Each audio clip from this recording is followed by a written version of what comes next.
Voilà, j'en viens maintenant pour terminer ces communications sur les actions que nous menons dans cette période qui reste en effet très difficile de la pandémie. On aspire tous à retrouver une vie normale, on l'a déjà dit, et peut-être revenir juste sur les annonces du président de la République, les dernières annonces qui ont un peu tardé. C'est surtout qu'on ne savait pas très bien, et peut-être eux non plus d'ailleurs, quelle était la meilleure décision à prendre entre un confinement qu'on nous avait annoncé qui n'était pas venu en février et puis un pseudo-confinement qui existe aujourd'hui. Le président a finalement opté le 31 mars dernier pour une fermeture des écoles partout en France jusqu'au 26 avril et des collèges et des lycées jusqu'au 3 mai. Cette décision, moi personnellement, je pense qu'elle a été frappée au coin du bon sens. J'aurais souhaité qu'elle arrive un peu plus tôt.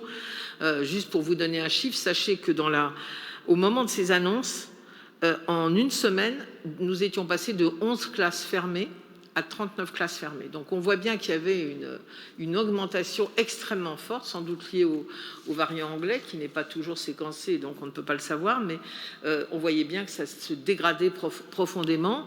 Et sachez aussi que notre ville, qui pendant longtemps est restée parmi les grandes villes qui avaient le taux d'incidence pour 100 000 habitants, parmi les plus faibles, nous sommes restés autour de 60-80 très longtemps, et puis brutalement, ça a flambé, et nous sommes aujourd'hui encore à peu près à, le chiffre exact, je crois que c'est 290, le chiffre que nous avons eu hier.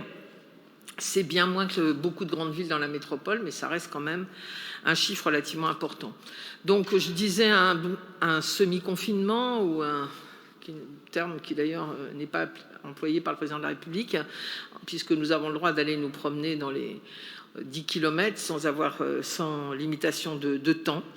J'espère vraiment que ces mesures seront suffisantes. C'est pas évident de prendre ce genre de mesures. J'espère qu'elles n'arrivent pas trop tard et qu'elles seront suffisantes. Elles le seront d'autant plus que nous respectons ces règles. Et quoi qu'on pense, je pense qu'il faut vraiment les respecter. Et je l'ai dit, mais il y a eu des débordements dans notre ville. On peut le penser, on peut le comprendre d'ailleurs, quand il a commencé à faire beau et que les familles ont pu se rendre à l'esplanade, dans les parcs. Celles-là, on peut peut-être les comprendre, surtout si on protège ses enfants, on porte des masques et on garde la distance. En revanche, des débordements, beaucoup par des soirées étudiantes la nuit. Donc sachez que nous multiplions les contrôles pour essayer de convaincre les gens, mais aussi pour les sanctionner lorsque c'est nécessaire.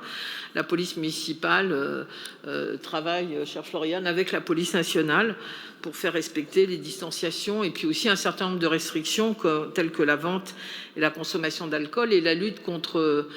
Ils ne sont pas nombreux dans notre ville, mais on a quand même découvert quelques bars et restaurants clandestins, si je puis dire, qui ouvraient sans autorisation. Simplement pour vous dire, du 1er janvier au 31 mars, pas moins de 522 verbalisations ont été effectuées par la police municipale, rien que sur les nuisances sonores, soit une augmentation de 372% par rapport à l'année dernière à la même époque. Et on voit bien qu'il s'agit là particulièrement des fêtes, souvent bruyantes, alcoolisées, sans masque, sur lesquelles nous sommes amenés à intervenir. En général, je crois qu'il faut le dire, ces contrôles se passent bien. On a eu une situation extrêmement regrettable à l'île Sud, où une vidéo a montré que des policiers avaient violenté deux femmes qui étaient avec leurs enfants dehors à 19h15. Dès le soir même, j'ai demandé à la police de faire une enquête qui d'ailleurs leur apparaissait aller sous le sens. Et sachez que le parquet aussi, dès le lendemain, a lancé une enquête. Donc nous serons informés évidemment des résultats et nous vous en ferons part. Sur la vaccination, alors là on est vraiment dans un feuilleton, puisque toutes les semaines on nous annonce que la vaccination va déborder, doubler, etc. On ne sait jamais par rapport à quoi. Avec beaucoup de communication, je pense notamment à ces opérations qui ont eu lieu le week-end, où on ouvrait le week-end, on montrait des images partout, et puis la semaine, on n'avait pas les doses pour pouvoir poursuivre le travail engagé. Je vous rappelle que la ville de Lille a été la première ville dans le Nord qui a ouvert 2 lieux en dehors des hôpitaux, 2 lieux qui nous ont été demandés un mercredi et qui étaient disponibles lundi, le centre de Fives et l'Institut Pasteur. Dès le mercredi, on nous demandait d'annuler la moitié des rendez-vous de la semaine suivante et de fermer complètement pour la 3e semaine. Voilà, et ça a été un peu tout le temps pareil. La seule chose dont on peut être fiers, c'est d'avoir pu faire les deuxièmes doses. On s'est vraiment battu pour ça. Mais on a fait très peu, finalement, de primo-vaccination ces dernières semaines, par manque, évidemment, de doses. Nous avons beaucoup travaillé, vous le savez, puisque depuis octobre 2020, dans la ville, aussi bien Anne Goffard, Marie-Christine Stagnac, Arnaud Deslandes, mais aussi sous l'autorité du directeur général, l'ensemble des services ont travaillé pour que le Zénith, et Jacques Richir l'avait mis à disposition avec ses équipes, puisse accueillir un grand centre de vaccination. Alors, pendant 3 semaines, on nous a dit d'ouvrir le lundi. Il était prêt le mercredi ou le jeudi, et puis on nous disait le vendredi qu'on n'avait pas les doses. Et puis enfin, la semaine dernière, on nous a dit vous pourrez ouvrir le 6 avril. Nous avons donc ouvert mardi. Mardi, nous n'avions que les doses de FIV et de l'Institut Pasteur qui ont été fermées du coup, c'est-à-dire 650. On est passé aujourd'hui à 200 de plus, 850, et nous devrions passer juste après le week-end à 1300 doses. Sachez qu'au Zénith, on pourrait faire 2000 doses par jour, et on nous a, je croise les doigts, on nous a promis les 1300 doses pour la semaine prochaine et pour les jours suivants, puisque ce vaccinodrome n'a pas vocation à s'arrêter de vacciner. Il a fallu évidemment trouver, nous avons travaillé vraiment main dans la main avec la préfecture, avec le CHU, avec l'ARS, avec évidemment la ville. Nous avons signé une convention que nous votons aujourd'hui d'ailleurs avec l'agence régionale de santé. Il a fallu trouver le personnel administratif aussi pour accueillir et accompagner les personnes. La MEL nous a aidés sur tout le système informatique. Nous avons eu l'aide non seulement de médecins et d'infirmiers hospitaliers, mais aussi de ville, ainsi que des pompiers, de la protection civile qui étaient très présents. Voilà, je crois que c'est vraiment la combinaison de tout le monde et cette coordination que vous avez faite, Patrick, qui nous a permis d'ouvrir le 6. Voilà, donc j'espère qu'on continuera à avoir cette vaccination. Je le dis parce que vous voyez, même dans le centre de FIV, nous n'avons pas vacciné plus d'un tiers de Lillois et Laumois. Lilloises et Laumoises.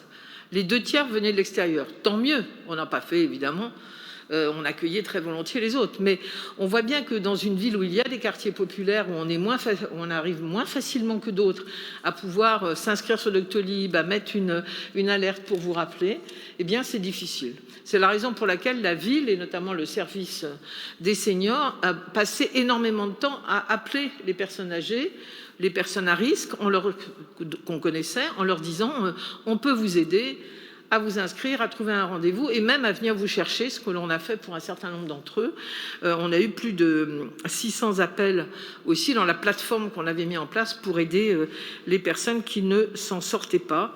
Et ça a été extrêmement utile, mais on a encore, il faut bien le dire, sans que ça soit très simple de le mesurer, on a encore une grande part des plus de 75 ans et de 70 ans évidemment, et des plus de 50 ans avec une comorbidité qui n'ont pas encore été vaccinés. Donc on espère que l'accélération sera réelle cette fois-ci.